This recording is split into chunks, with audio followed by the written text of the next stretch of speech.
Hey guys, and welcome back to Mary J's Hall. So as most of you guys know, I have several chronic issues that I've been working with several doctors and actually found one doctor that I really like. She's an integrative health doctor, but what I wanted to talk to you guys about today is the combination or the correlation between chronic hives, SIBO, and gastrointestinal issues.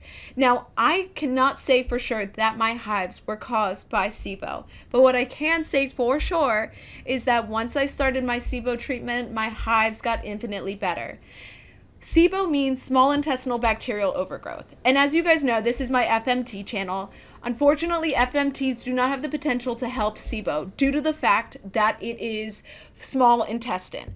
FMTs through an enema only affect the large intestine. Now, if you went a colonoscopy route, you would reach the small intestine. Unfortunately, FMTs, aside from C. diff, are not regulated. So the only things FMTs can be used for is Clostridium difficile, which is a super intense bacterial overgrowth that's resistant to antibiotics. So once they start easing up more, we might see more success with that and more freedom in how they use them. But I will tell you how I treated my SIBO, what steps I took, how it felt in my body, and how I feel after. So in order to treat SIBO, the most general path of success is taking 2 antibiotics. Now, I am not pro antibiotics, but I started with a natural one. So there are natural supplements out there that do work in the same way. Unfortunately, for me, it was not enough. So the first thing I started with, and if you suspect you have SIBO, you can do a short round of grapefruit seed extract, which you can buy over the counter, and it is highly antibacterial, and it has been known to be beneficial to a lot of people suffering with bacterial overgrowth. Fortunately, my levels were so high that was not fully working. So I had to move into something a little bit more drastic, and that is taking 2 antibiotics. Those antibiotics are neomycin and Xifaxan.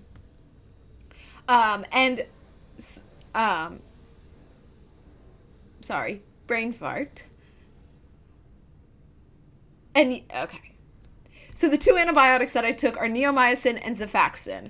And unfortunately, although most people think that as soon as they start treatment, they will start to feel some recovery, it is a bumpy road. And here is why. With those 2 medications, they are specifically created to target solely intestinal bacteria.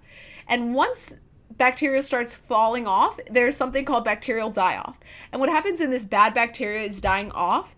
It is producing toxins to try and fight back and stay alive. So at first I thought it was the medications causing these issues with me, with the super nausea, weak, tired, lethargic, fatigue, just felt awful. And it was making me dread the morning and the nighttime since I had to take it both times. I would dread it.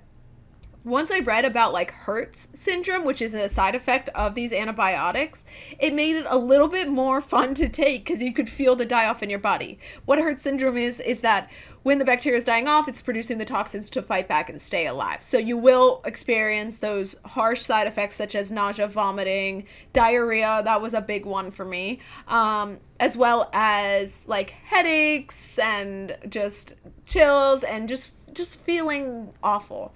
So that was something that we had concluded. I will do another SIBO test to see how my levels of the SIBO bacterial have changed. And another really important thing to do while on SIBO medication or while treating for SIBO, and again, another natural remedy for treating SIBO, although it takes longer if you solely go this route without the antibiotics, if you want to treat SIBO, whether with antibiotics or without antibiotics, you must do a low FODMAP diet while in treatment.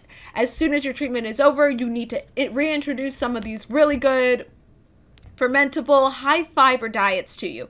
But while on SIBO treatment, do not eat high fibrous things.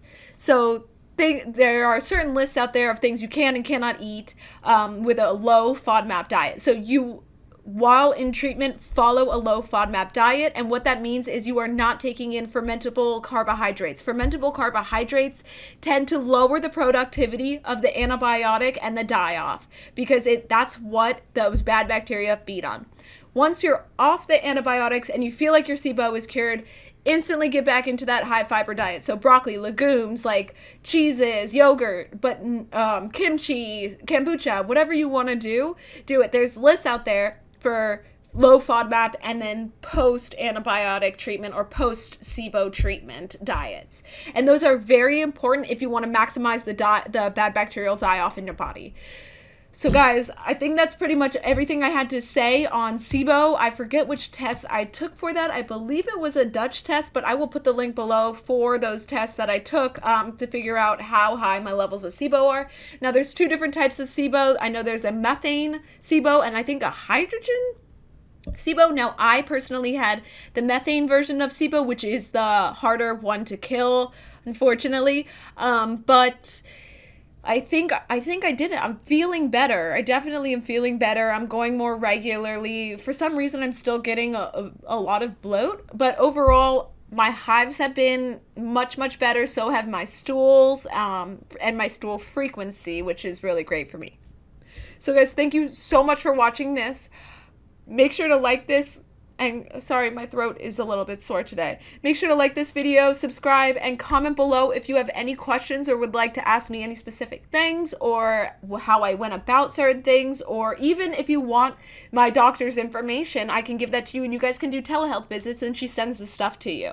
So check out my other videos, as there are several different things that I found out I came back positive for in my body that could be leading to those several chronic illnesses, such as the chronic idiopathic urticaria, the thyroid issues, the autoimmune issues, and the chronic gastro issues. So check them out, because this is only step 1 of 5 steps for my treatment program that I created myself for the most part. So thank you guys again so much for watching, and I hope you have a wonderful day.